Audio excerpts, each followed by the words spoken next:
Helmet ധരിച്ചുകൊണ്ട് മാത്രം വാഹനം ഓടിക്കാൻ ശ്രദ്ധിക്കുക. Use earphone for better experience.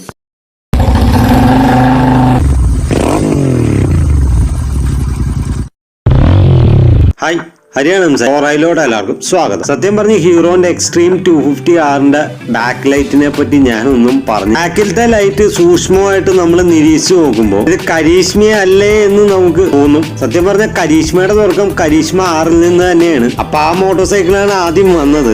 അതിനുശേഷം എമയുടെ R15 ഒക്കെ വന്ന സമയത്താണ് കരീഷ്മ XMR എന്ന് പറഞ്ഞ ഫുള്ളി ഫെയർഡ് മോട്ടോർ സൈക്കിളൊക്കെ ഹീറോ ഇൻട്രൊഡ്യൂസ് ചെയ്യുന്നത്. 210cc കരീഷ്മ ഋതിക് റോഷനൊക്കെ വെച്ച് ലോഞ്ച് ചെയ്തെങ്കിലും അത്ര സക്സസ് ആയില്ല ആ മോട്ടോർ സൈക്കിൾ. കരീഷ്മ വിജയം ആവാത്തതുകൊണ്ട് തന്നെ ആയിരിക്കാം കമ്പനി ഈ മോട്ടോർ സൈക്കിളിന് എക്സ്ട്രീം 250R എന്ന് പേര് നൽകിയിരിക്കുന്നു. ഒരുപക്ഷെ കരീഷ്മ XMR ജനങ്ങളെ 2 കൈ നീട്ടി സ്വീകരിച്ചിരുന്നെങ്കിൽ ഒരുപക്ഷെ ഈ മോഡലിന് കരീഷ്മ R എന്ന് പറഞ്ഞ ബ്രാൻഡിങ് വന്നേനെ. ബാക്ക് പോർഷൻ കണ്ടപ്പോ എനിക്ക് ഓർമ്മ വന്ന കാര്യം ഇതാണ്. ബാക്കിലെ ടെയിൽ ലൈറ്റും ബാക്കിലെ ഇൻഡിക്കേറ്ററും എനിക്ക് ഇഷ്ടപ്പെട്ടു. എന്റെ സംശയം അനുസരിച്ചാണെങ്കിൽ കരീഷ്മ 6 ഇറങ്ങാനിരുന്ന വണ്ടിയാണ് കരീഷ്മ സക്സസ്ഫുൾ ആവാത്തതുകൊണ്ട് തന്നെ വീണ്ടും ആ ബ്രാൻഡ് നെയിം യൂസ് ചെയ്യാനുള്ള പേടി കൊണ്ടായിരിക്കാം എക്സ്ട്രീമിലോട്ട് മാറിയത്. പേഴ്സണലി ഞാൻ ബജാജിന്റെ പല വണ്ടികളും റിവ്യൂ ചെയ്തിട്ടില്ല. അതിന്റെ കാര്യം എന്താണെന്ന് ഞാൻ പറയാം. ബജാജിന്റെ വണ്ടി ടെസ്റ്റ് ഡ്രൈവിന് എടുത്താൽ നമ്മുടെ ബാക്കിൽ സെയിൽസ്മാൻ ഉണ്ടാവും. നമുക്കൊന്ന് ഫ്രീ ആയിട്ട് വണ്ടി ഓടിക്കാൻ സാധിക്കില്ല. നമുക്കൊരു കംഫർട്ടായിട്ടും ഒരു ആസ്വദിച്ച് നമുക്ക് വണ്ടി ഓടിക്കാൻ സാധിക്കില്ല. ഈ കാരണങ്ങൾ കൊണ്ടാണ് ലോകത്തെ ആദ്യത്തെ CNG ബൈക്കും മറ്റു ബൈക്കുകളും ഞാൻ ഓടിക്കാത്തത്. ബജാജിന്റെ എക്സ്ട്രീം 250R സൂചിപ്പിച്ച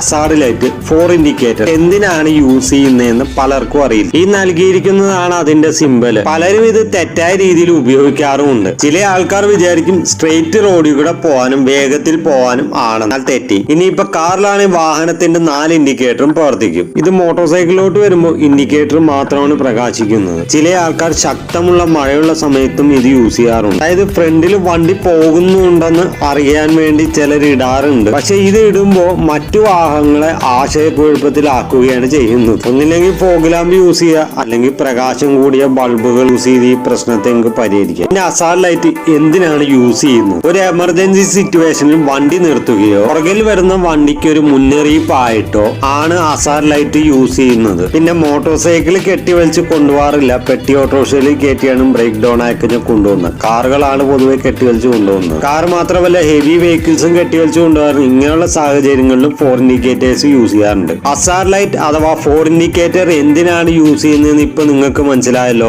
ഇത് മനസ്സിലാവർ അതനുസരിച്ച് പെരുമാറുമെന്ന് പ്രതീക്ഷിക്കുന്നു. ഈ അസാർഡ് ലൈറ്റിന്റെ വീഡിയോ എല്ലാവർക്കും ഇഷ്ടപ്പെട്ടു എന്ന് പ്രതീക്ഷിക്കുന്നു. വരും സൺഡേകളിൽ ചില വമ്പൻ വീഡിയോസ് വരുന്നുണ്ട്. അതിനായിട്ട് നിങ്ങൾ കാത്തിരിക്കുക. വീഡിയോസിൽ ചില സർപ്രൈസുകൾ ഒളിഞ്ഞിരിപ്പുണ്ട്. കൂടുതലൊന്നും പറയുന്നില്ല, ഞാനും എക്സൈറ്റഡ് ആണ്. കൂടുതലൊന്നും പറയാനല്ലേ. വീഡിയോ ഇഷ്ടപ്പെട്ടാൽ ചാനൽ സബ്സ്ക്രൈബ് ചെയ്യുക, ബെൽ ബട്ടൺ അമർത്തുക, പിന്നെ ലൈക്ക് ആൻഡ് ഷെയർ ചെയ്തോളൂ കേട്ടോ.